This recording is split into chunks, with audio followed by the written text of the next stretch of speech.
So good morning and welcome to this morning time discussion on emerging technologies and the future of the international order, foreign policy, diplomacy, and how we engage with each other as countries and communities.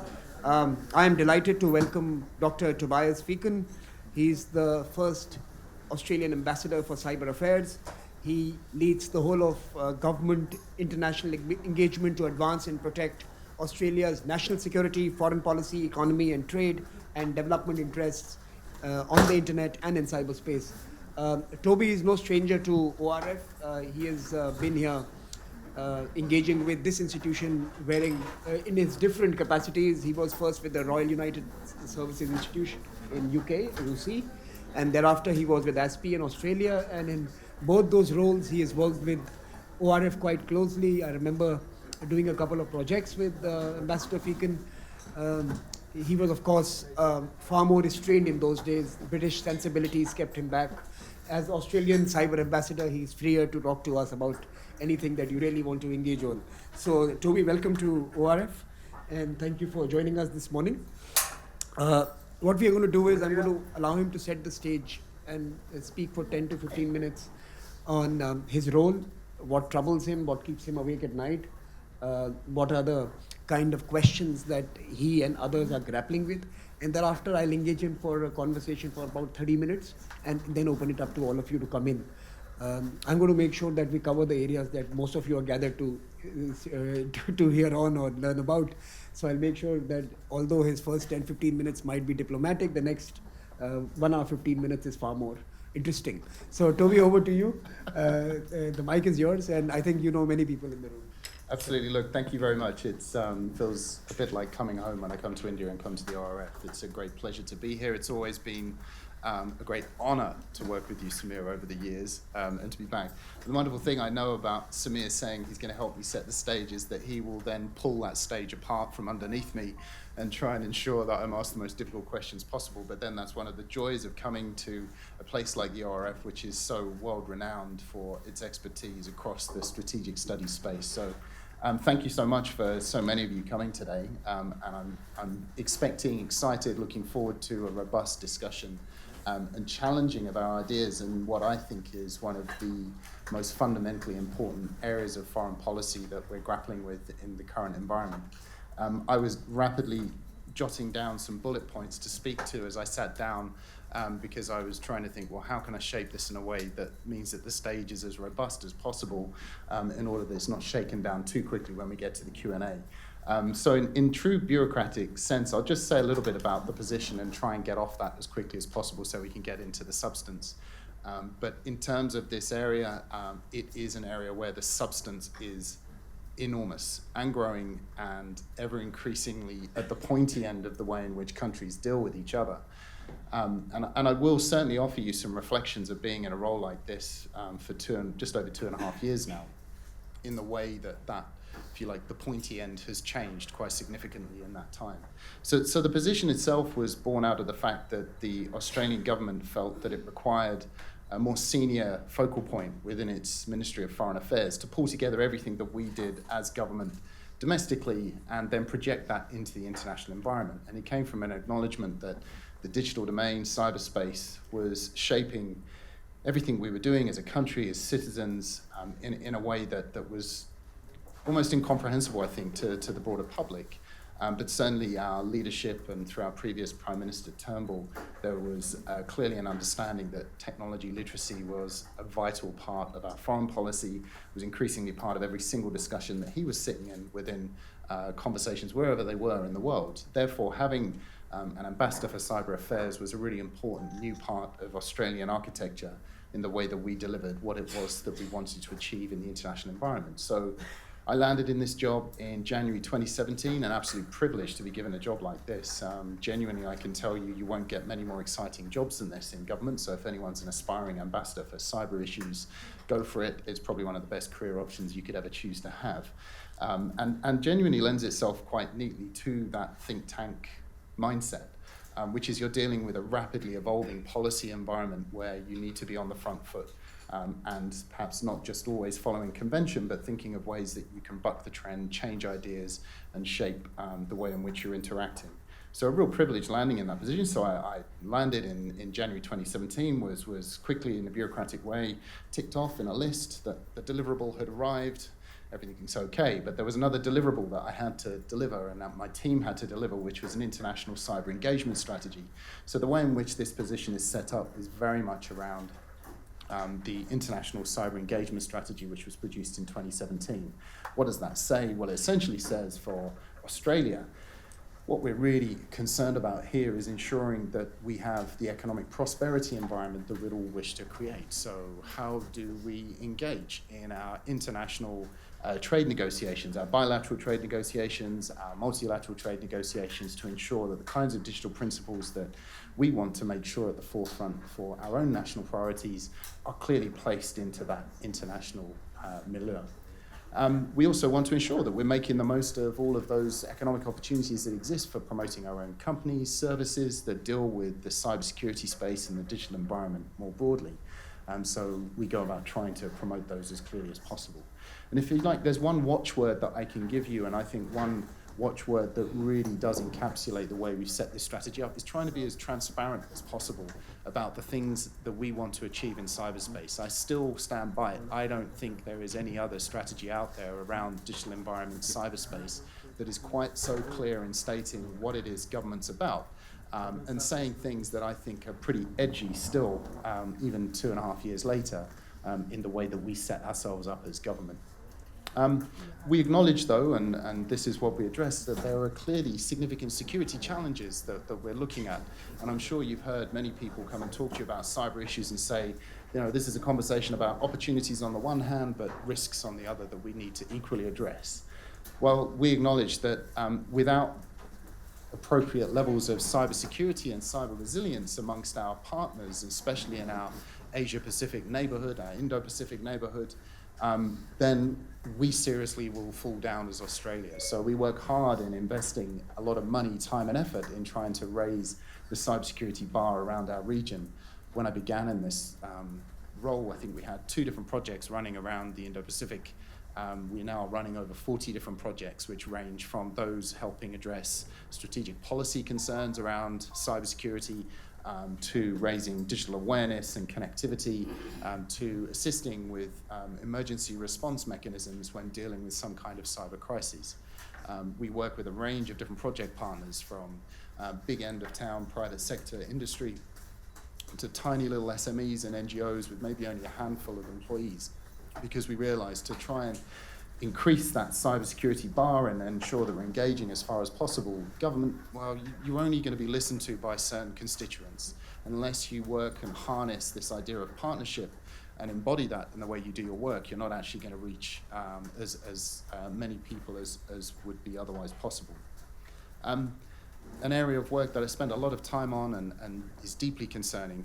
If you have a growing economy, if you have a healthy-sized economy, you bet your bottom rupee that there will be a criminal who will also be looking at that economy as a fundamental business opportunity for them to exploit. And we spend a lot of time working with partners to try and look at good legislation, what it looks like, how do you ensure that law enforcement are well equipped enough to be able to combat cybercrime problems wherever they're faced.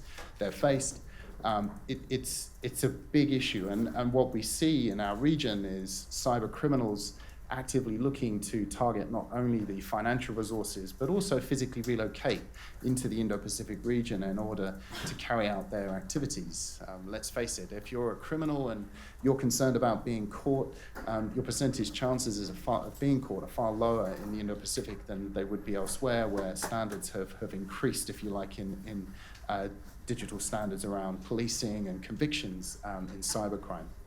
And we see physical relocation of gangs into our cybercrime gangs into our region. We see how gangs will offshore themselves from one particular jurisdiction to another to carry out their activities and then return to their home base at a later stage to ensure that they circumnavigate the complex web of legislative means that exist in the international environment.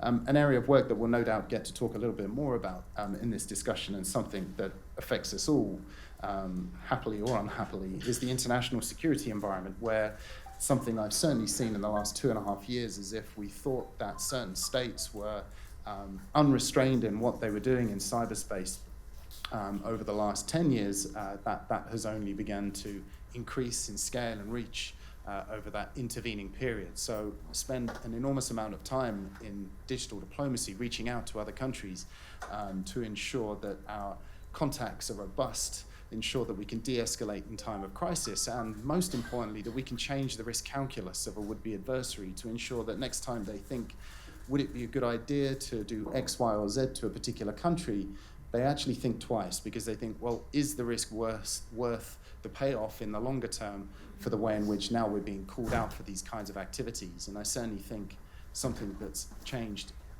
immensely in those 2.5 years is the fact that we can now talk about particular states and their activities because we've attributed those activities not just as a single country, not just as Australia, but as groups of states of up to 20 different countries now who have attributed specific actions. So I can now talk about North Korea, Iran, China, Russia as specific threat actors in relation to particular events that we've attributed. When I started this job, I couldn't even mention those names. I would have spoken to you in very opaque terms about vaguely what the threats were in cyberspace. Very different environment now, and that's a significant shift in international behaviour. Happy to get into more of that in the Q&A, Samir, but I'll keep trying to construct this stage, this robust stage from which we'll leap off, or stage dive, is that the term?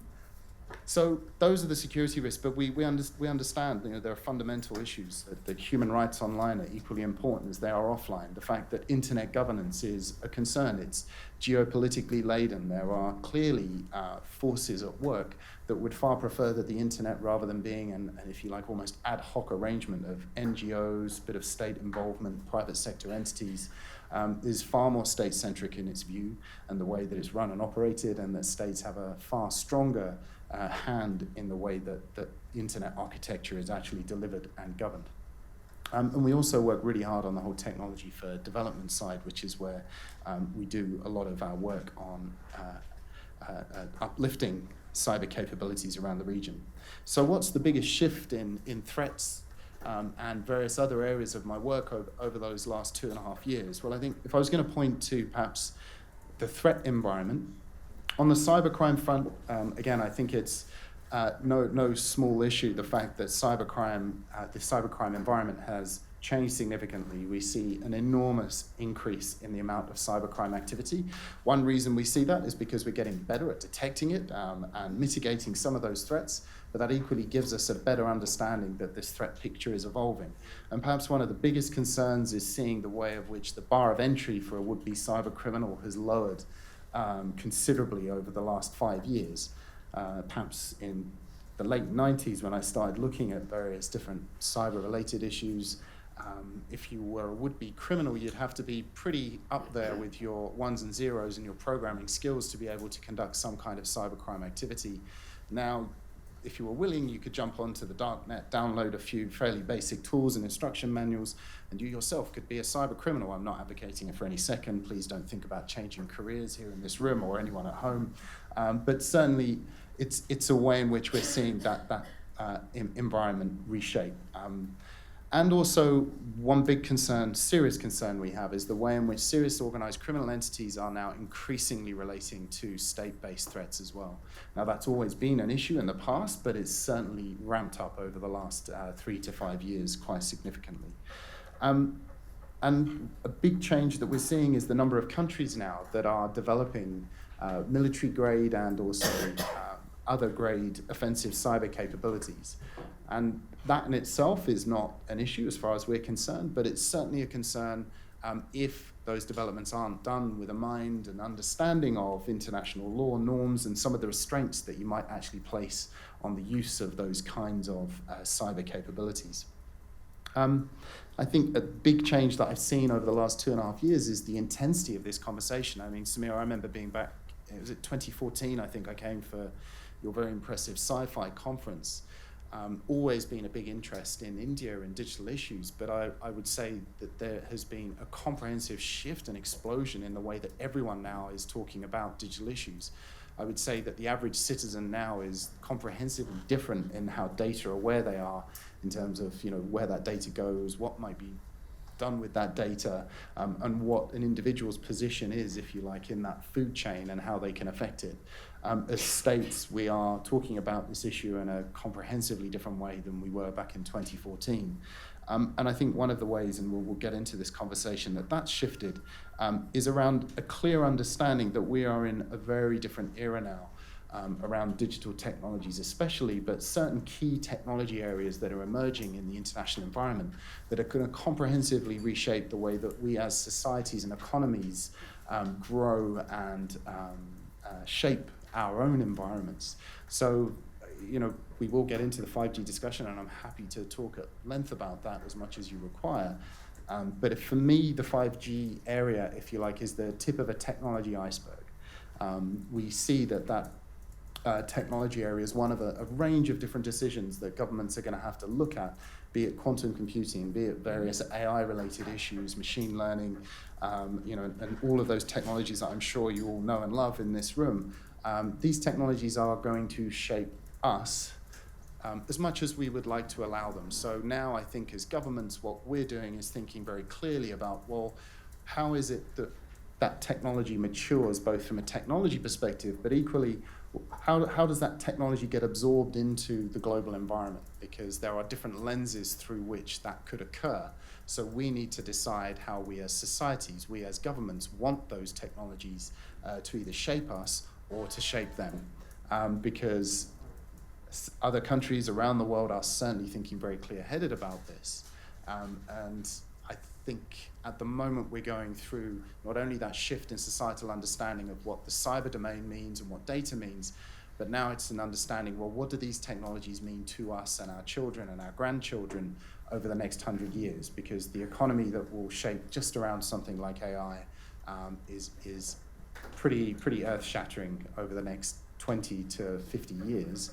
And we need to be thinking about that as policymakers in government, because something we always find ourselves in government is a little bit behind the technology curve. We're so often playing catch-up with technology and where it's shaping to, but now is a fundamental point in time where we need to be a little bit more clear in being ahead of that curve, and I think that's a good discussion to have. And then I think, well, where to next for positions like this? I think there's probably about 25 to 30 of us ambassadors for cyber digital technology issues, probably about in total 45 to 50 technology-related coordinators within foreign ministries. Again, I only think that number will increase over the following 12, 24 months as governments increasingly try and shape this technology environment we're existing in. And really what it means is that the fundamental importance of technology in our foreign policy, not only the way we devise and present our foreign policy, but what is it that we want out of technology as nations, is going to ever increasingly be at the forefront of discussions. Geopolitics right now is being shaped by technology and technology decisions. So if we're not there working in that environment together in partnership, then I think we have a big problem if we're not thinking clear-headedly about that. So I'll leave it there. Thank you very much, Samir. You've indulged me. I'm now happy to have that stage shaken to its core. No, excellent. I think it was a fantastic overview of what we are trying to respond to as those engaging with technology today.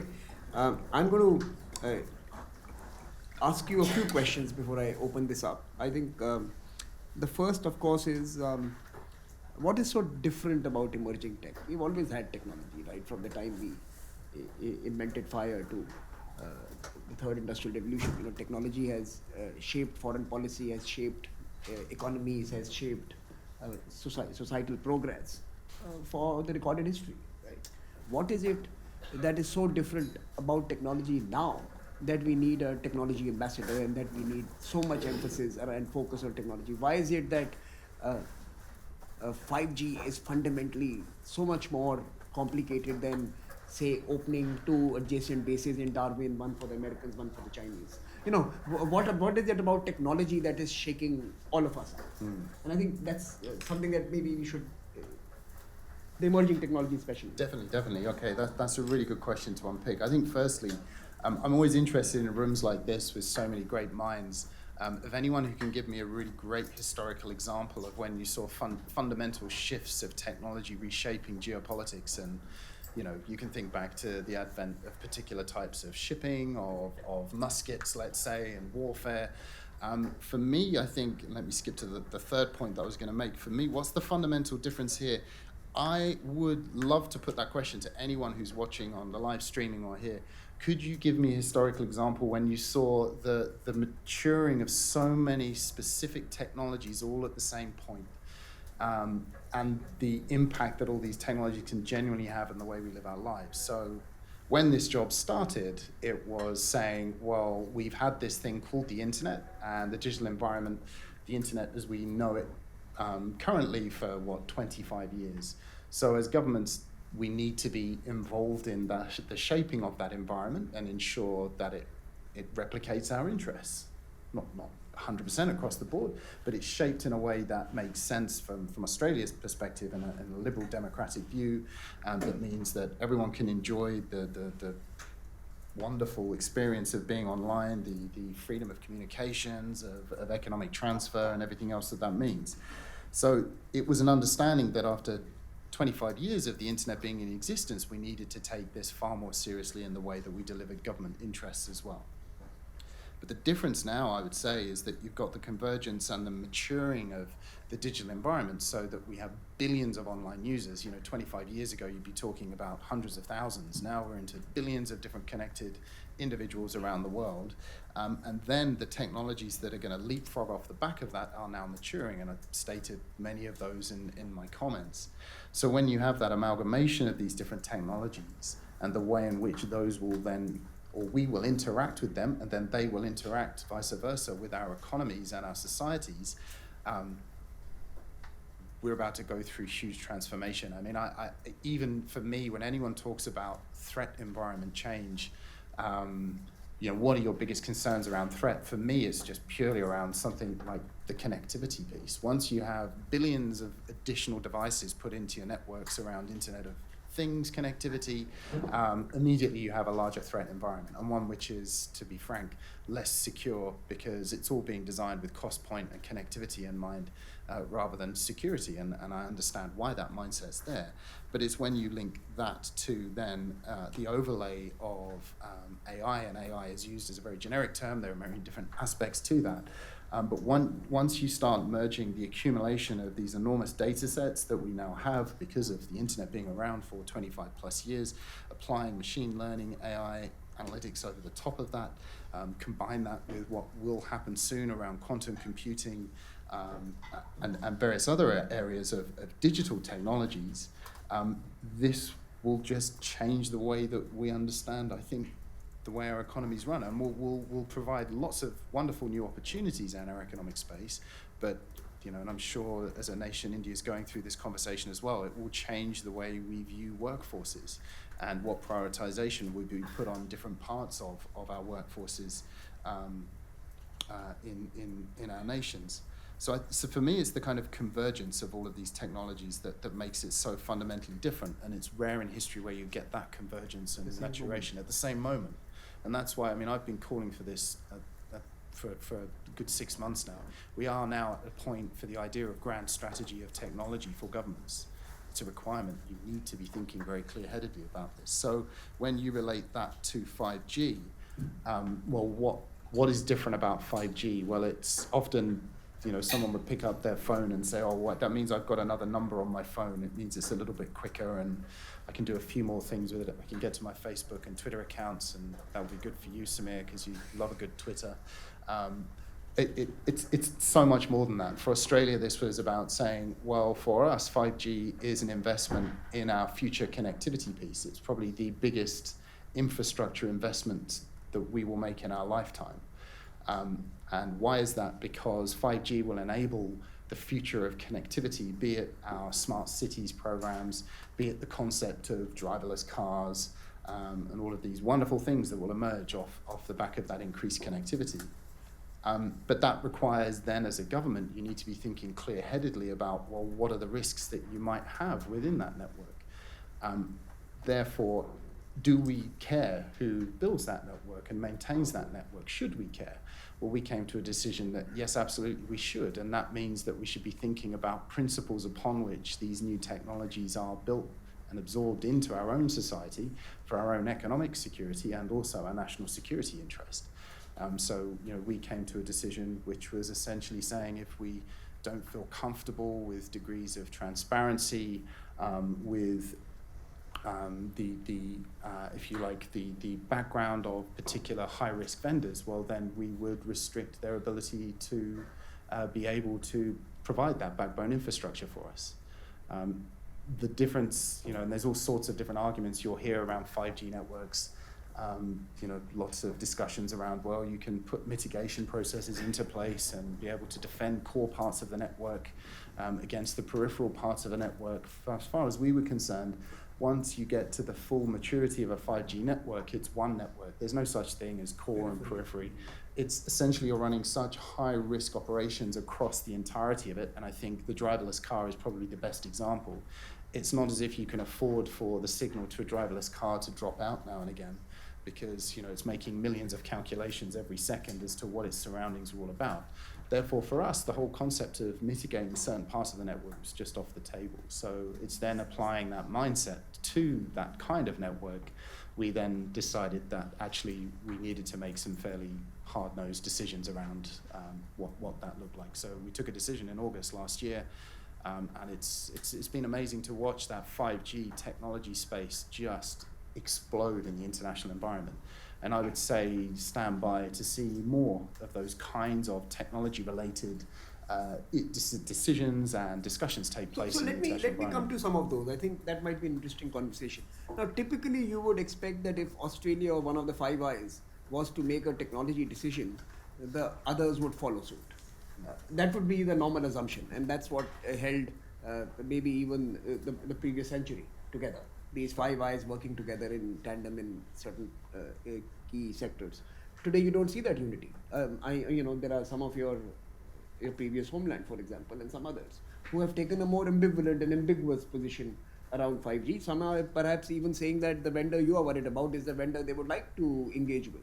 So I'm seeing a whole spectrum of responses to the very firm, loud Australian position that is coming out, that 5G is fine, the vendor is not fine, Huawei is not fine. Why beat around the bush? So it's a Huawei conversation that's happening in certain countries, and they are the ones with the solution on the table. For some, they are willing to wait out and find a different alternative. Others who are more keen to embrace that technology at a certain price point are willing to embrace it. And you are seeing splintered old alliance responding to the new technology landscape. Is that your assessment, or am I just being provocative? You're being provocative. You're not trying to put words in my mouth or anything, are you, Samir? That would never be the way you handle these things. We are, still have incredibly strong alliance relationships. Those haven't changed. There's nothing different about those. I could explain that till the cows come home. Things have not changed. It's business as usual on that front. I think, why was it that Australia was, and still, was the first to come out and make a firm decision around these issues? It's a convergence of a whole range of things. I think there's a sharper eye in Australia around technology issues, telecommunications issues, internet-based policy in general. And I think what you had were companies who were looking, or telecommunications firms that were looking to make investment decisions, wanting market certainty. And therefore, it's up to government to assist in providing that market certainty to them. So that was certainly a big push factor. You also had at the time an incredibly focused Prime Minister who was very technologically astute and would be asking questions about this all the time. Happened to also be an ex-communications minister too, who was very astute in the telecommunications sense. So always asking questions and always being provocative. And genuinely, that the decision that was made it's not easy, because it's not about thinking, well, what decision could I make that's good for the next 5 months to a year. This is about looking to a 5 to 10 year time horizon and saying, what are the best decisions strategically for this country across the whole range of interests that we have for this new infrastructure area, and that was the way it was taken. Something that I've said many times in speeches is we entirely respect every country's sovereign decision. It might, for whatever reason, there might be different market circumstances and different decision-making processes that are in play, and that's not for me to comment on the way that other countries make their decision. Australia came to a decision very early on in the day. It was a vendor agnostic, a country agnostic decision. I think for us, it gives us a really good springboard to be thinking about the whole technology environment and thinking around what are the principles on which we want these technologies to emerge within our own country, and how can we assist in shaping global trends in how these technologies will be absorbed as well. There are a number of groups around the world who are working on these key technology questions. I think the UNGG also now starts its next iteration on trying to come up with some norms that will shape the international security ecosystem. In a deeply divided, and you mentioned in your presentation opening remarks that technology is now the front edge of geopolitics. In this highly politicized technology space, do you believe today that any of these groups have either the mandate or the will or even the chance, simply because of the divergent views, of coming up and throwing out some form of an international consensus around regulation of technology? I mean, for example, if we were in an ecosystem that could regulate certain vendor behavior, I don't think we would be having the vendor debates, right? I think the vendor debates come up because different enterprises and the structure of different enterprises around the world are producing self-serving ecosystems. And let me be very clear, I think Huawei is one actor, but in the 20th century, AT&T has done no different. If you were to ask people, and we were having this debate in Africa, and that's illuminating, when you have these conversations in certain other regions, they would tell you that for us, both of them are predators of our data. They don't see them differently. When you go to a developing country, they would say that the same vendors, different vendors from different geographies have also behaved in a certain manner which is detrimental to their domestic interests. So I think, do international organizations have a chance to respond to this? Since you're a cyber diplomat who believes in institutions, do you believe there is any international body today that should be looking at this a whole issue to come up with an international approach to these emerging technologies, especially IoT, especially 5G? And do you believe UN is relevant? So in that whole chain of questions around international institutions and international will, do you think the UN still has a role, or is it time to disband it in the digital age and come up with something new? Well, I'd ask you what that something new would be, Samir. From a think tank perspective, if it's going to happen. I mean, the beginnings of an answer is in your question, which is, as a digital, cyber diplomat, I obviously put still a lot of faith in multilateralism, and absolutely, because if you're not going to be engaging in that multilateral conversation, well, then how do we begin to get to some better solution? In terms of, if you like, the UN portion of the cyberspace discussion, yes, you're right. We have two processes that are just about to kick off, one of which is an open-ended working group, which is 193 different countries sitting at the table discussing cyber-related issues, and the other is a UN group of government experts, which will be 25 different countries, of which both India and Australia have experts at the table there, in discussing what next, because we do actually have some consensus agreements already in cyberspace. The problem we have more is that certain countries don't respect those agreements that they've actually signed up to. So in 2013 we had, and you'll know this, but maybe others in the audience aren't aware, in 2013 there was a UN group of government experts that agreed international law applied in cyberspace, including the entirety of the UN Charter. And in 2015, there was a further group of government experts that agreed to 11 norms of behaviour in cyberspace. And as Australia, we've put both of those into our own policies. We're one of the few countries that actually has ingrained it in our policies. In our preempting what's going to be in our national level paper that will come out, the open-ended working group, we've actually tried to address how as a country we're operationalizing those norms as well as a government, in order that we can set, again, transparency in terms of how we adhere to these norms and what we're doing to make sure that they're operationalized, but also acting as, if you like, best practice for other countries to copy and better in the international environment. So I think there's a healthy discussion there. The problem we have is defining everything beneath the level of armed conflict, which of course is a fairly large body of international law, which certain countries seem intent on exploiting. Whether it be election interference, whether it be takedowns of critical national infrastructure during peacetime.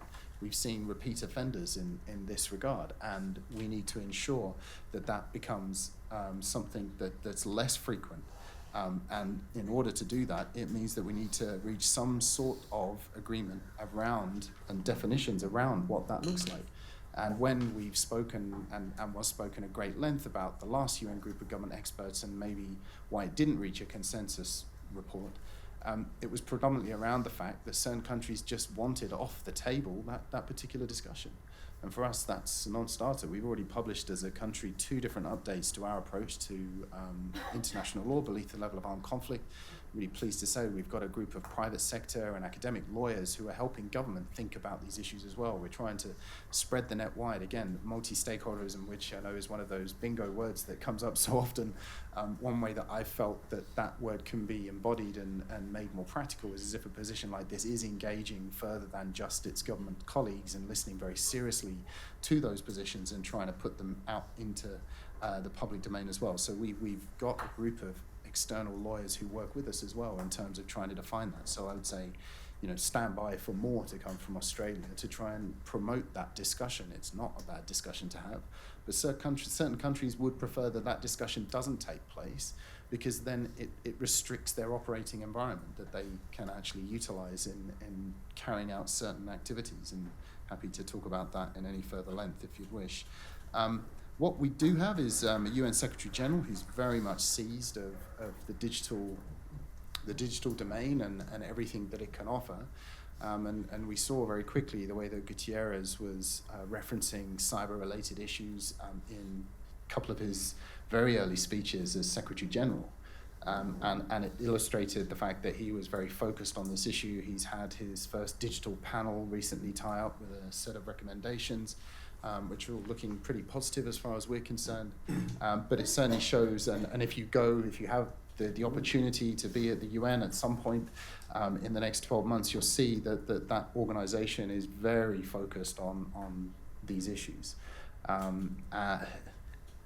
The problem we have with the broader technology space is that certainly when you're talking about, if you like, the rules of absorption of these technologies, it then spreads itself across so many different organizations. And I mean, you could say the same for cyberspace. I remember actually sitting with you going through processes. I remember one particular in Harvard when we got some amazing diagrams of all the different arenas in which cyberspace standards and technical bodies, you could probably point to maybe 40 different organizations that were on this Gantt chart.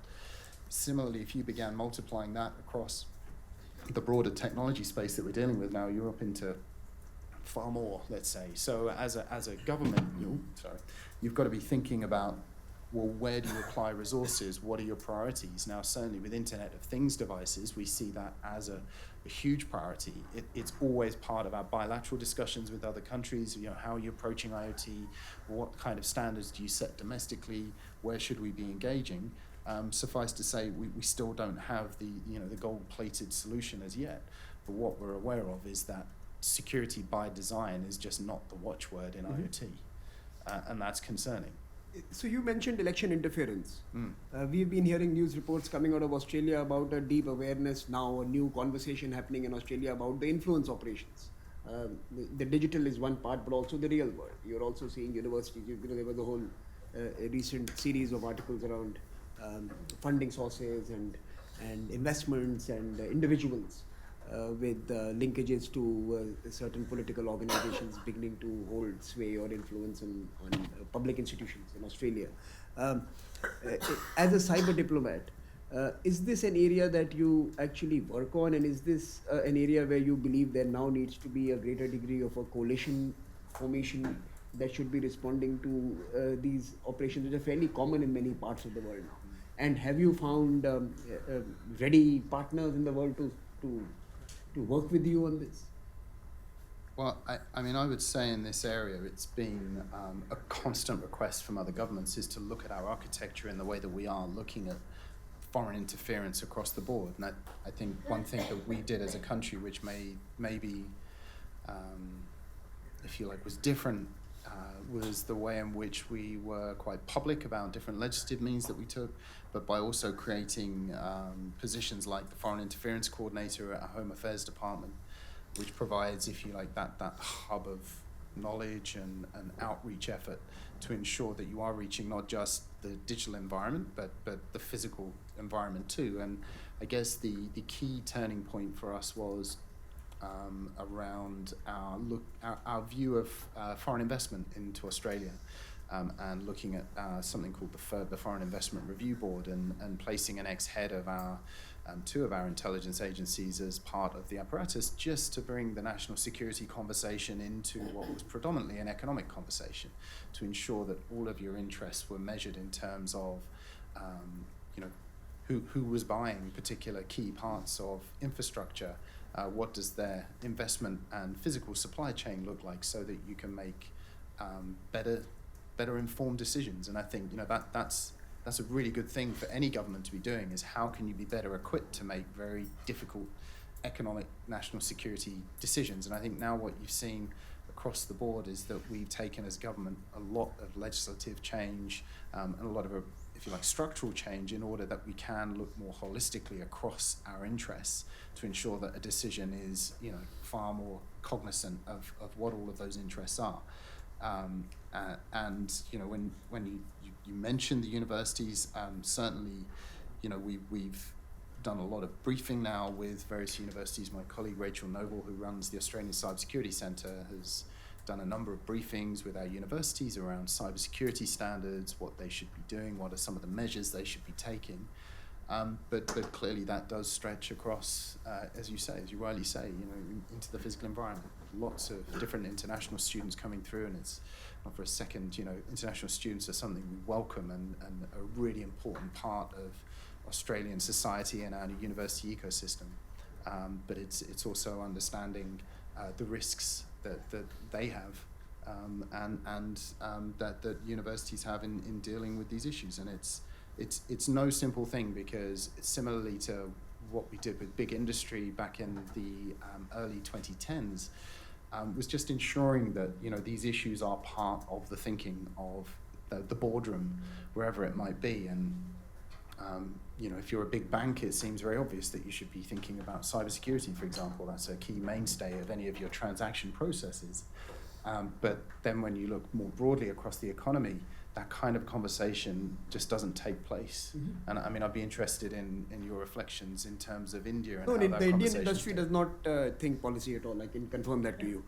In fact, every time we want to carry a delegation of Indian businesses with us to discuss key policy questions to the US or EU or even Australia, it's basically the multinational tech company representatives in India who accompany us. The Indian big tech companies are still in a different era. So, but I don't think we are a good model for you to emulate.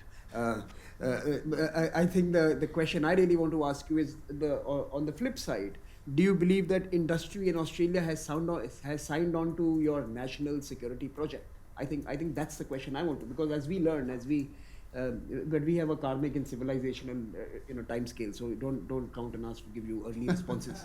We will decide on 5G when we are deciding 7G decisions. So we have our own way of not making decisions, which are unique and innovative. But from your side, do you believe that Australian industry has signed on to your project? So you are telling the world that you now have a position on certain vendors, on certain sectors, on certain technologies. Has your industry, which is largely driven by stakeholder interest, signed on to that security project?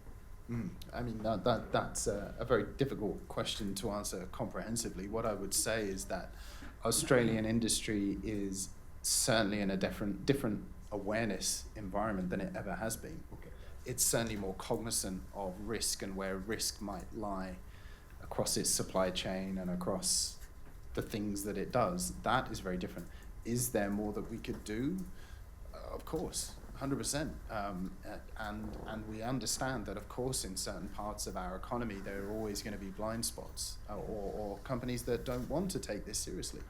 But certainly, even if we think about something as our mandatory data breach reporting legislation, that helps companies prioritize an understanding of, even around, not even, but around data, what their responsibilities are around holding sensitive data and what that might mean to their customer base. So, you can push through legislation and, if you like, use the stick, but also, we're trying to educate and do the more softly partnership approach as well. And I think it's a mixture of the two, where you don't see companies lifting the bar themselves. Well, then you can use legislation to, very simple equation, and many, I'm sure, ex-bureaucrats who have far more experience than I in doing this. But I think, that's the approach we're trying to take. Ideally, we would love industry just to comprehensively wake up across the board and be incredibly cyber secure and cognizant of all the risks that they carry. But we understand, you think about these things very differently if you're in industry than if you were in government. That's just consequence of the different environments you work in, and you carry with you, Samir, very different experiences on that front. So I'm sure you can. The final question to you from my side this morning, before I open it up now to all of you to come in, is on another element that you mentioned in your presentation. You mentioned that in a new 5G plus ecosystem, there is no periphery. Each part of the network is a hub by itself, because it is communicating with millions of machines, millions of people, driverless cars, autonomous systems, homes, smart cities, banking, finance, etc., etc., etc. In this large ecosystem where there is no periphery, how good is an Australian policy, or how effective is an Australian policy when Indonesia does not share that policy, when Malaysia has a different one, or India decides to have a different architecture? So how good is it for countries to come up with unilateral decisions on managing technology when the larger networks they are connected into, feeding from and feeding off, might be running completely different systems, and some of your largest partners may have very different systems? Are you also suggesting that at some point you might actually see the splinter net? You might actually see a G2 world in the digital domain, even if it doesn't happen in the physical domain? Good last question to push me on, Samir. So it's absolutely a valid point. If I return to the point of market certainty, though, it would be implausible for Australia to wait for the global environment to suddenly catch up to where or to have and share the same opinions and perspectives and analysis that we did. At points you have to act in your national interest, even if that doesn't add up to everything that's going on in the global environment. So I think that's where you saw that decision come from. Would it be great if every country could take exactly the same risk analysis that we did? Well, yeah, that'd be great. But as I say, we understand that every state has a sovereign environment that they're working in, and different decisions will be made. But we think for ourselves, it enhances our national and economic security in making this decision. Mm-hmm. And that's for other countries to make their own minds up as to whether they have similar outcomes in their decision-making process to us. We think we've made a very common sense approach to a fundamental piece of infrastructure. And I think, you'll be analysing this from India's perspective on how different countries are looking at this problem set, and sometimes coming up with similar decisions, sometimes not. We can how do we affect that? Well, we talk to people about these decisions in public or in private. And it's up to those countries then to use that information and make their own decisions. I think the best place to be is for any country to have informed policy decision making from a technical point of view, from a risk point of view, and making sure that you join the dots and then make good policy off the back of that. This is a decision, yes, we made it unilaterally. We think it's effective from an Australian point of view. We'll see how that decision matures in the international environment. As a cyber ambassador, your job is for getting others on board in signing on to similar visions for the future. I think that must be one of your key mandates in terms of selling the Australian assessment to many of your neighbors and others who are seeking solutions, answers, and options. Let me open this up at this time I can see General Chopra, I can see Ambassador Sood. Do you want to come in as well? I can see Mr. Vikram Sood, then yes, you'll come in as well. So there are lots of, let's pick it, depending on the length of the question. Don't try to make it intervention length. Let's try to keep it questions or short comments. We'll try and pick up 3 at a go, and then we'll respond to batches. Is that right? So let me start with the 3 gentlemen here. Thank you. 2 issues that you touched in your presentation. One was the economic and the other was the geopolitical. On the first, with all this deglobalization, protectionism, etc. going on, there is a move now for a multilateralism alliance. I would prefer the word partner. Now I want to understand from you that in this multilateralism alliance, what are your views? And this technology that you're talking about, Samir's last question, how do you get everybody on board to be multilaterally driven by a similar kind of technology? I know there is connectivity, communication, but this is what you might like to answer. 2, the geopolitical in which Australia comes in, although you're no longer a Western power, you're a Southern Hemisphere power, and India. Besides the Western powers showing interest in the maritime domain, there are moves to get Russia in. That's one. I want your comment. How will China look at it? But your technology question. Everybody will try and improve their armament and improve the security environment through better modernization, technology, etc. And I've got the Navy over here. Our Indian Navy outreach is mostly technology driven. What are your views on this also? Thank you. Ambassador Sood? Then I'll come to it. Up to you. Thank you. 2 short questions. One is that, you said that one relates to the notion of multilateralism. And here, I think what you are seeing with this technology is a diffusion of sovereignty. The UN, by definition, is a collection of sovereign states, and that is why in the past, when the UN has negotiated, sovereign states have negotiated on nuclear issues, space, whatever, biological weapons, chemical weapons, so on. With this diffusion of sovereignty, I mean, to me, that is one reason why the UN fails. And the GGE is the weakest instrument of all. The GGE is not legally binding. We know that. I mean, I've been part of 2 GGEs at my time. So that's one. So where do you go to negotiate norms or which can be legally binding? And my second question is more specific to you as an Australian, in the sense of, Clive Hamilton's book, Silent Invasion, which I'm sure you're familiar with, which talks of influence of operations. Now that's below the level of armed conflict. So how do you take up something like that with another country? Because Clive Hamilton talks about Chinese Communist Party's influence operations in Australia. Mr. Vikram Sood. You were not the ambassador, but you were everywhere. Sorry. I keep I'm just around. Thank you for your presentation. It's for a person who spent most of his career in the happy days of the pre-internet and with the transistors as big as this and transistor radio. So, and there was no smartphone even when I retired 2003. So my question is rather basic, very fundamental, probably innocent. I'm going to talk about artificial intelligence. And Rake, as well, in his book, The Singularity is Near, said that by 2025, maybe? Or 2029, 29, artificial intelligence will overtake human intelligence. Now, for me, as the layman, what does that mean? It means the human intelligence is coming down very quickly. What वैसे ही गिर रहा है. So, But that is following that's different. But is there a Dr. Strangelove in the artificial intelligence world? And you have no control. What happens then?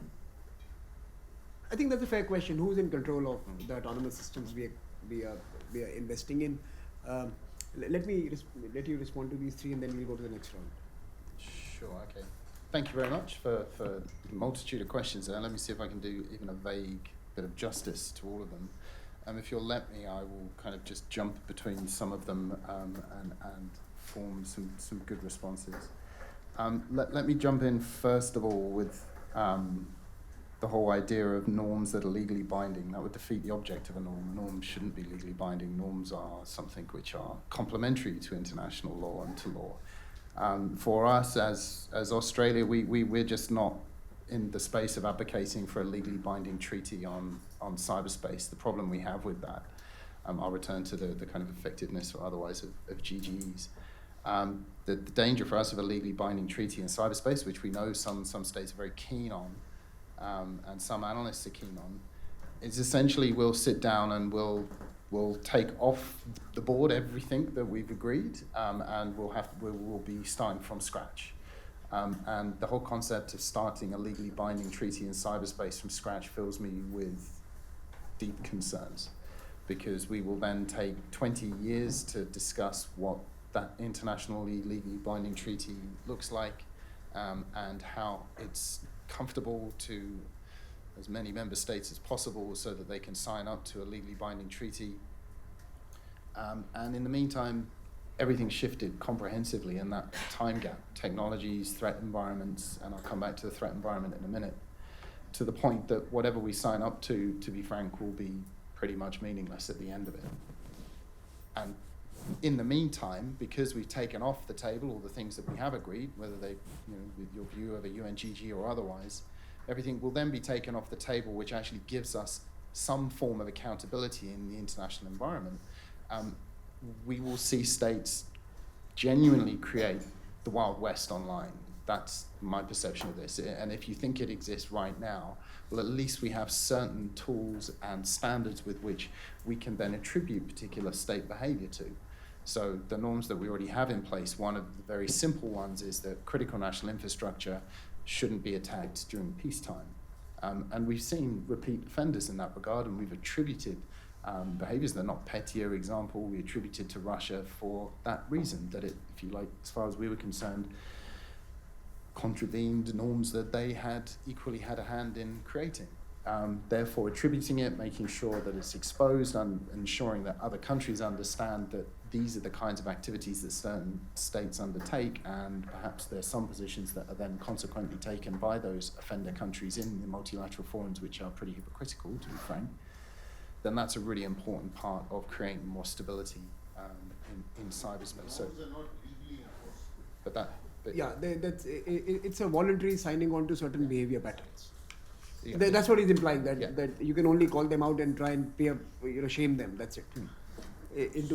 But then there could be other consequences further down the line. Now, it's not that many countries have, developed the capability or if you like, the will to impose further costs. The US, I guess, is the only big example of showing further consequence. But certain other countries are thinking about that.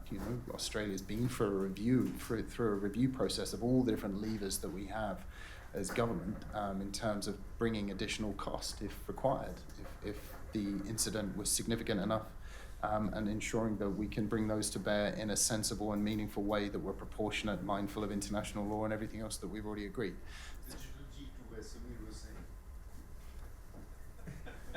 Yeah, that's not the way we're going about it. To be honest, that point, I understand it, but actually, if you genuinely looked at the fact of who's attributed and how it's not been a G2, it's been a G15 or a G20, there's been this further grouping, because that would be meaningless if it was just one country or two countries continually calling out, because then you can start to associate it with just a particular ideological leaning or alliance partnership, whereas that's genuinely not the case. We were up to, I think, almost 20 different countries that attributed specific managed service provider intrusions to the Chinese government before Christmas. And those certainly weren't just a G20 or Five Eyes related grouping.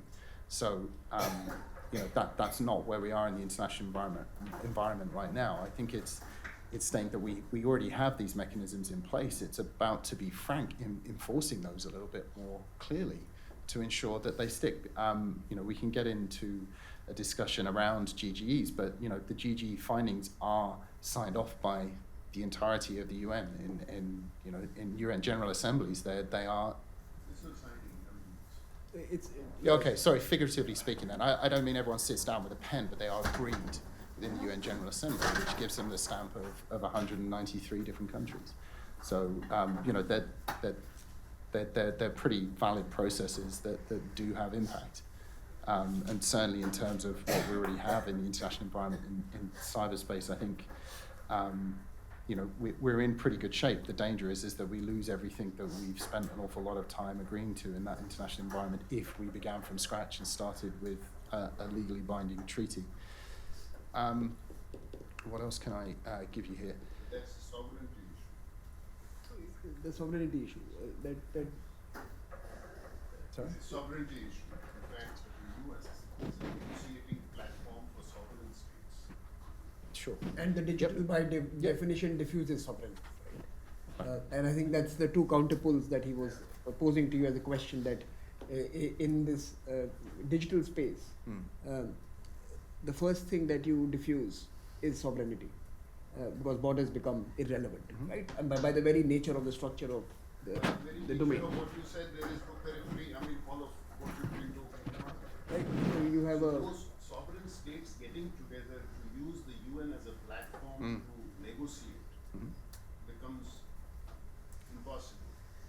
But I think that was a rhetorical remark. So that's not Yeah, no, sure, but I mean, it's in relation to the way that states behave between one another. I mean, we're not, for UNGG, we're not talking about the entirety of cyberspace in the way that, companies interact. It's not that states are saying this is the way that you as a private sector entity should behave in the online environment. It's about saying, well, we need to be able to, The as states should states, not get do our own certain things. house in order. correct. It's not saying that has jurisdiction over absolutely everything that goes on in cyberspace. It's saying that we have a responsibility as states to actually agree, well, where are some of these boundaries? What is it that should or shouldn't happen online? And those are what the norms are doing. That's what the GGE norms are, in a sense, trying to get the states to think about. What are the things they should be doing as states, and what are the things they should not be doing as states? I think that's what the two norms are, enabling and restrictive. I think that's the two sets of norms that have come out. I think that there's something which, not directly, but in a way talks to the kind of the more economic side of this picture as well.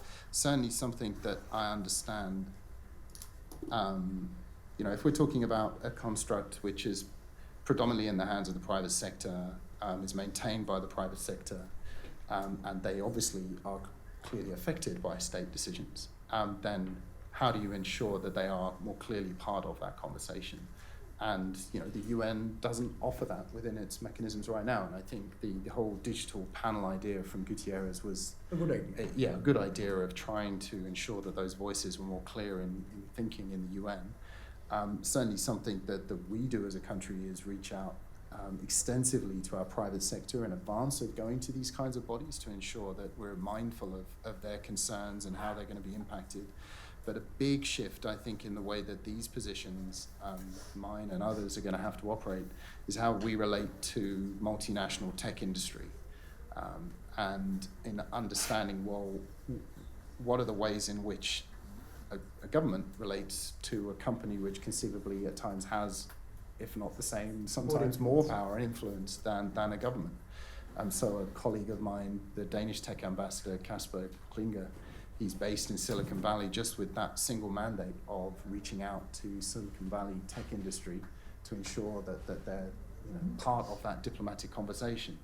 And I think that's vital for us. And especially when big companies in Silicon Valley are shaping the AI landscape and what it will look like for the future. And it's not just in Silicon Valley. Obviously, this is happening all across, China, the UK, and Australia.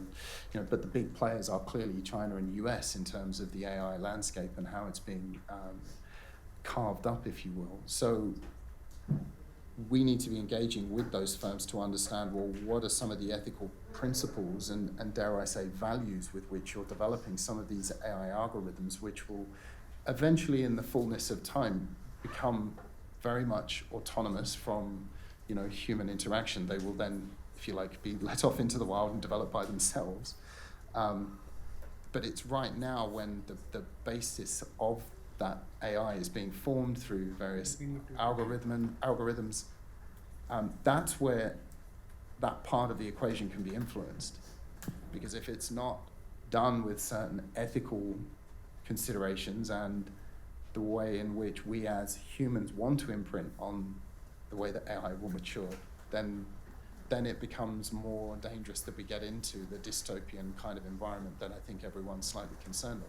So I think that a central part of our conversations as governments and also with the private sector are about, well, what are the values on which, what are the biases that might be being already programmed into some of these technologies, and how do we ensure that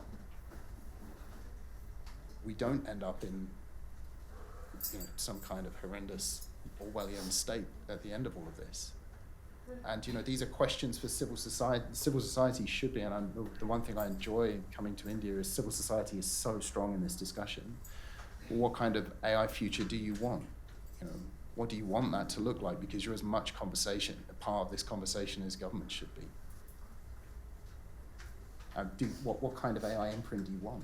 Do you want one that's really negatively shaping the way that you can mature as an individual within a society, and before you've even reached your 5th to 10th birthday is essentially telling you what schools you would ever be allowed to go to, or what kind of travel regime you might be able to operate under? That worries me. So I think the values and ethics discussion is something that should be very clear right now before we've leapt further ahead with these technologies. And it's not to say that you can stop the advancements, you should never get in the way of that, but certainly have a mindfulness to it. And you can see it in the way a lot of the tech firms are struggling. I won't name names, but there are certain tech platforms which are still relatively young. You're only talking about 10-year-old companies which have huge global influence, and they're based on the whole premise of innovation and very rapid application development onto their platforms, trying to create policy in that kind of rapid evolution of technology. It's a hard job. It's hard enough when as governments we're trying to formulate certain policy areas, but if you're talking about a platform that has maybe 10 new applications being developed and placed on it within a week, how do you create sensible policy around that? I have a bit of sympathy for that, but that's where we need to be in the room with the senior decision makers in these companies to ensure that we at least get a better idea of how we start to interact. And do we have a platform that allows this to happen?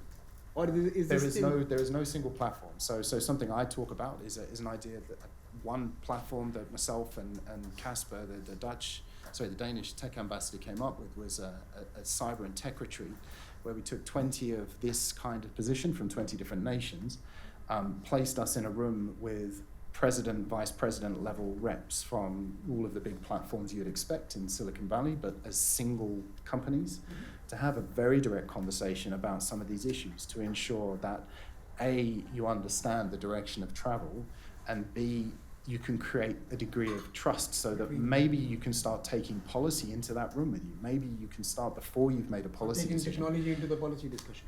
Vice versa, exactly. And certainly something that I want to see for my team over the next 12 months is that I'm getting technology futures teams from these big companies coming in to my department or wherever we can do that, and swap ideas about where all of this is headed. Where are the trends going? And then what does that mean for what does good policy look like around that? But what does that do for Tencent and Biden? I mean, you're not dealing with them. So once again, you come. See, you are being mischievous now. No. You've decided that we want a G2 and you're going towards. Well, I mean, then you're not listening because then you're not listening because I said a G20, didn't I? I said 20 different positions of this nature. I guess you're meaning in terms of the particular. No, what he's basically saying. Yeah. That in AI you've got basically two countries Sure. that are dominating. So on the other side. No, but let me respond to that one too. And I think those days when the Chinese companies were difficult to engage in are over. Today the Chinese want to go and sit in your political conversation and tell you what you should be doing. So I think the days when it was difficult to talk to Chinese companies are long gone. The Chinese companies want to come and talk to you, they want to tell you what to do, and they also want to tell you what your future looks like. So I think the Chinese are now reaching out to you. In 2014, when sci-fi began, it was impossible to find one person to come and speak from them. 2019, when we are doing it in October next month, I think we are now trying to say that, we need some other speakers also. So I think those days have changed. Now the question is, can you build trust? And that's a different question altogether. It's not about engagement alone. It's also about building the trust. The second part that Tobias had mentioned, and I think that's still to be discovered, that formula. Let's go to 3 more interventions, and then we'll come back to Tobias for the final remarks. So you had raised, and I think you wanted an intervention, and you wanted an intervention. That's right, 3 of you. Anyone else? Did I miss someone? Okay, so we'll bring in also. Go ahead. One, Commander Agarwal from the National Maritime Foundation. Thank you for the talk, sir. Taking off from Mr.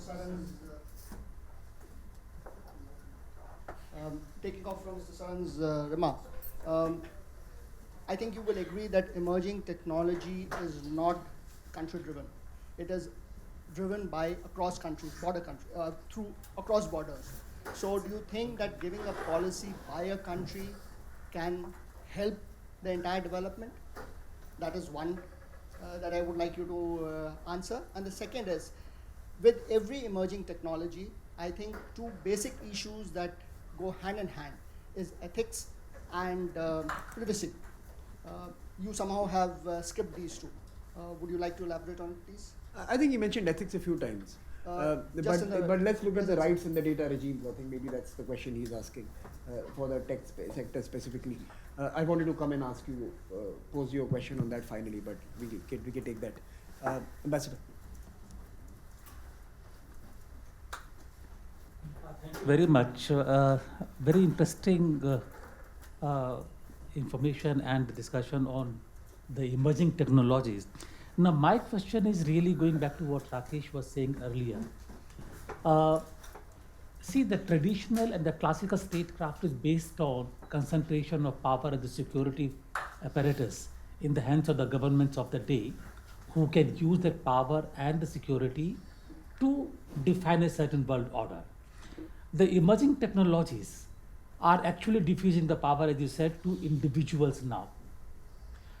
So in that kind of a scenario, the thought that comes to my mind is that, are we going back to the old age of anarchy and chaos, where the power is actually exercised not by the states or any organized structures, but individuals? And in that kind of a scenario, the political ideologies of either democracy or communism, where do they stand? Would they hold any kind of a value anymore, if it's going to be individual aspirations and control of power? And number 2, you have already referred to China. My contention is that we are going towards G1 and not G2 really.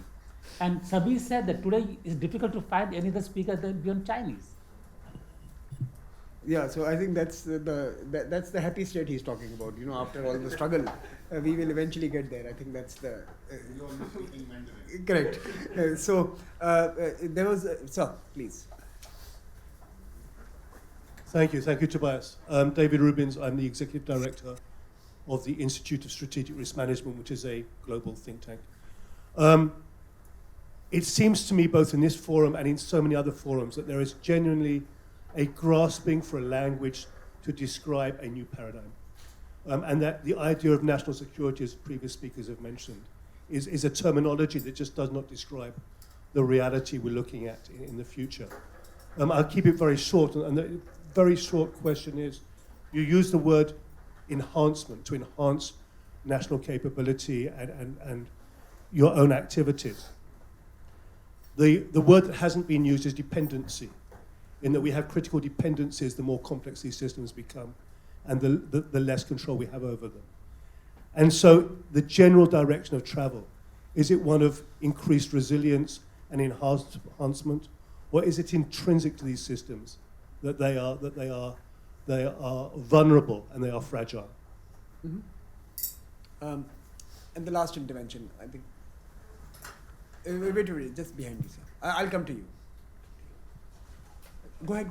Right. Yeah. So my name is Venkatesh. I'm the country manager for BSA, the Software Alliance, and we work quite a lot with the Australian government over there. So my question is around the point that you made, that the government is behind the curve on some of these tech activities. When in our conversation with the UK data commissioner, they also spoke about how during the Facebook Cambridge Analytica situation, they had to go through 700 TB of data to understand what's happening, which is the case in India as well. We are still stuck in archaic systems and trying to give rights for citizens who have been promised. Now, privacy is a fundamental right here. So the government has to offer that right to citizens when there's a court case, right? So how do you, I mean, the question then is, how does the government catch up on that technology curve? I think you pointed to some of it where you said we are trying to get technology into policy. I think that's a good start, but if you could give a specific instance where you have tackled a threat or something in the recent past few policy interventions, that would be helpful. Thanks. Do you want to come in, sir? You had nearly started speaking. I feel bad that I stopped you. If you, I think my question has already been sort of preempted or asked, by Ambassador here. I would just like to draw your attention to the second part of the topic, that is the international order. Because, I mean, there's been a lot of discussion, but without mentioning the international order, in diplomacy, everybody is very comfortable to put this phrase, the international order, because somehow they feel that it gives a feeling of comfort, even if there's total disorder, and which is really the problem that is worrying everybody. So the question really is that, are these emerging technologies going to create more disorder? Is there some new emerging international order, which is going to be different from the typical nation-state kind of a pecking order? So I mean, I would like you to focus on the second part of the topic, if you please. Thank you, and it was a very interesting discussion. Thank you. So, Toby, international order. I think that everyone wants you to give them the blueprint for the future. That this is how the world will be arranged. But I think it's a fair point. Nation states, multinationals, old alliances, new coalitions. It's quite a rich set of questions, which means that we could have another round of discussion now. True. But we'll give you 10 minutes to respond to these 4 or 5 interventions, and then we'll close it up. So this is also your final word on. I've got to say, it's a cracking Q&A session as well. It's a genuine credit to you, because honestly the questions are fantastic. I was drawn to the ambassador's concerns around anarchy and chaos. Is that where we're heading? And it's interesting when, what is the future of the international order? You could conceivably say that we've done this for hundreds of years already, but I think more than ever, it's about governments becoming comfortable with chaos that you don't have to control. Yeah. And it's okay to take your hands off the levers at times and let that chaos evolve in a way. That may sound like a very loose statement to make, but I think certainly when you're dealing with this array of technologies, it's about, at this certain point in time, there are ways that you can influence the evolution of these technologies, and then it's about just taking your hands off the rein and letting innovation, economic growth take place off the back of that. It comes counterintuitively to someone who's always talking about market forces, but how industry should self-regulate and light touch, all these sorts of things. They're terminologies that I use. I think at this stage, this is where governments do need to be involved, because if we choose not to be involved, that international order will end up in a very skewed, or created in a very skewed, through a very skewed lens. And I think we're dealing with certain countries who have realized the power of these technologies to place them at the front end of the future global economy, to the way in which values are distributed and shaped, and influence is projected as well. So the international order of the future is one where we will still have all of these multilateral institutions and organizations, but we're going to have to be more comfortable with the chaos of the different actors' involvement. And by actors, I mean different entities and bodies that have to be present in that conversation. And I think that's the big shaping. We've reached a stage where, and again, there might be some historical examples where this has happened as well, where we have an array of enormous multinational companies who have genuinely been shown to shape election processes and shape the way that individuals and countries think and individuals think. and therefore, without them as part of that conversation, then the international order won't be something that we recognize right now.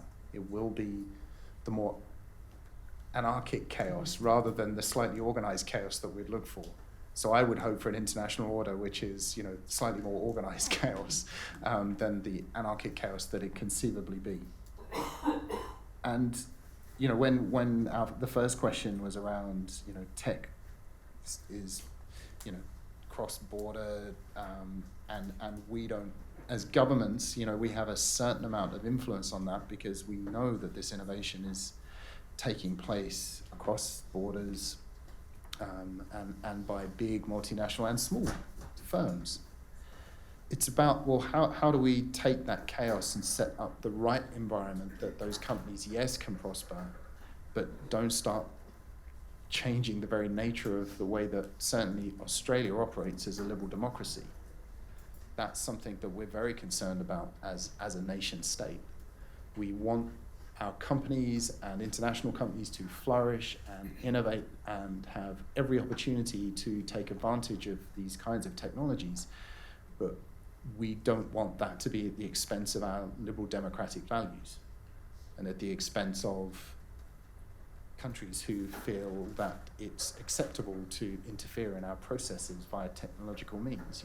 We want to ensure that there are certain things that we can control, if you like, in that slightly organized chaos of now and the future, especially the future. And that's a careful balancing. That's a careful balancing act, because there is also the danger that you could start being too heavy-handed as government and shut down the kinds of innovations that you want.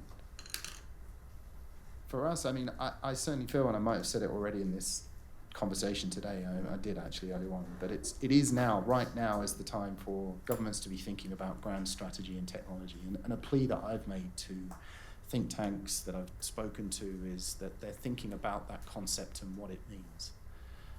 I've seen plenty of writing in think tanks around AI, 5G, and particular aspects of it, but I would love to see some strategic minds put to the idea of, well, if this is something that government need, well, what does that look like? I'd love to see a paper from you, Samir, or from some of your colleagues, in thinking about, well, what does grand strategy for India look like around its technology base, especially with all of the drives that there are into, especially, the digital technology domain that Modi's making. The additional heft of your thinking on that front is useful, for me in Australia as much as for your own government. And I think, to David's point, good to see you again, David, it's been a while. Are these technologies inherently resilient? Or are they creating new frailties? Or they're creating new frailties? I think it's because at their heart, what these technologies are trying to do are enable us ever further. And for enablement, often it's tied to openness. Security just slows us down. So unfortunately, at times, yes, through these kinds of rapid innovations, because security is just seen as a ball and chain around the ankle of innovation, it's not there in thinking, so we do begin to see gaps. And there's an anecdote that I tell quite often, and just for me is a really stark contrast of what happens or doesn't happen in 10 years. I remember having a conversation with someone from the Cyber Consequences Unit in DC in a hotel in London, and I was doing an interview with him, absolute technical wizard, and I just said to him, well, what really scares you? What do you think is one of the biggest vulnerabilities we have? He said, oh, well, Internet of Things and smart grid technology. I said, okay. And he said, oh, I can play with your tumble dryer and burn your house down if I chose to. I was like, well, thanks very much for scaring me. I don't have that technology in my house, but I'll make sure my security settings are put in place if that's the case. 10 years later, I'm at a university. I'll leave the name of the university unnamed, but they had a Internet of Things test and evaluation range. And I asked the guys who were setting up this really awesome technical environment, I said, well, what do you think are the weakest links in this? And their answer was exactly the same thing. Smart grid technologies and access point into the home. And I, at that point, just the penny dropped. It's like, that's 10 years. And actually, we don't have 10 years now. anymore. Like, maybe we could have got away with it at that point, not now. And I think, I know there's so much more of the questions, but I do notice time's running up. If there's one thing that I could leave everyone in this room with is, we're all going to have different opinions on technology, what it's going to enable, where the risks might lie, but there's an urgency right now around this discussion which requires great minds being brought to bear. And it doesn't necessitate the deepest technological understanding of everything these technologies will do. It's about thinking, where do countries, where do societies want to end up in a new technology world that we are entering rapidly? The next time I ask that question of someone, I'd be fascinated to see what the answer would be in 10 years' time again. Because that kind of answer, it will be stripped away so far beyond like one particular Internet of Things vulnerability. It will be a whole new paradigm that we're dealing with in 10 years' time. So unless over the next 24 months, we as governments are thinking much more accurately about this and clearly, and positions like this get ever increasing pressure brought to bear, not just from great Q&As, but from my seniors and my ministers and international environment, then we should all stand by to be prepared by bit of anarchic chaos that will prevail. Thank you, Toby. I think for us, and the reason when he mentioned he was coming here and I invited him to join us for this conversation was to basically think aloud as fellow men in the same journey in some ways. I think for us in India, we are already in some ways having a silent conversation on the ownership and nature of our future infrastructure, our 5G, the shape of our technology and innovation sector. And while our announcements may be stylistically different to the one made in Canberra, I think India will have to take a position at some point. Otherwise, we are creeping into a default position, not of our choosing, but of someone else's creation. So unless we make a decision now, we would have crept into a grey zone. So I think it's an important conversation to have in New Delhi at this moment as India prepares to invest for the infrastructure of the future that you so eloquently described. The second, of course, is I was particularly taken in by this whole idea of a foreign investment review board. And I think that's something, as we build this infrastructure of the future, as we build the India of the future, who is going to own that India of the future? Who are we building it for? And I think there is a hunger and excitement about increasing FDI and increasing all sorts of investments. But I think there is also a time to rethink the nature of ownership that will define our industry and our national composition in a decade. Who's curating the conversations of India? And I think that's also important. We spoke about influence operations in detail. I was struck in I was shocked in some ways when someone asked me in Morocco recently. I was speaking at a conference in June. They asked me, did India have foreign interference in its elections? And I said no. And then in the second round, I said, can I change my mind? Because in that 12 or 15 minutes that the others took to speak, and when the mic came back to me, I realized actually this was the first conversation which was completely foreign in its composition. It was the big social media platforms that decided which discourse won, which debate was prominent, which posts were deleted, which posts were propagated, who was advertised, who wasn't, who was suspended and who wasn't. And in some ways, for the first time, the Indian election was truly an international enterprise. And you can celebrate that, which we should. But we should also think about it, that what does it do to the Indian conversations, Indian democracy, Indian politics, Indian society, and is there anything Indian anymore, or is it truly a global endeavor? And we need to think about that. We should not creep into just allow ourselves to be put into a certain position without enough thought. And I think that's something you mentioned when you were talking about building awareness in universities with your various institutions. And of course, finally, I think although we have traditionally loathed the propagation of values by people, values and ethics, I think when India responded to the BRI by pronouncing 5 ideals of infrastructure finance, India in a sense embraced the idea of a century or a decade of norms that India will have to throw out to maintain its own space in the international regime. So I think increasingly you will find that values and ethics and principles may become a more used and deployed tool. Norms may become more accessible and become points of convergence than laws anymore. So I think even as Toby suggested, we agree to become more comfortable with chaos. I think we also have to start becoming comfortable with quasi and informal institutions, quasi and informal regimes, norms rather than laws, and individuals rather than institutions.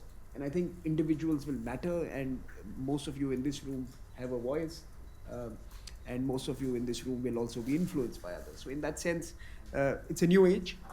We don't know the international order, but if Toby and I are still in business in 10 years, we'll be back, and we will discuss the international order of the day at that point. Thank you for joining us this afternoon. Please join me in applauding Tobias for his intervention.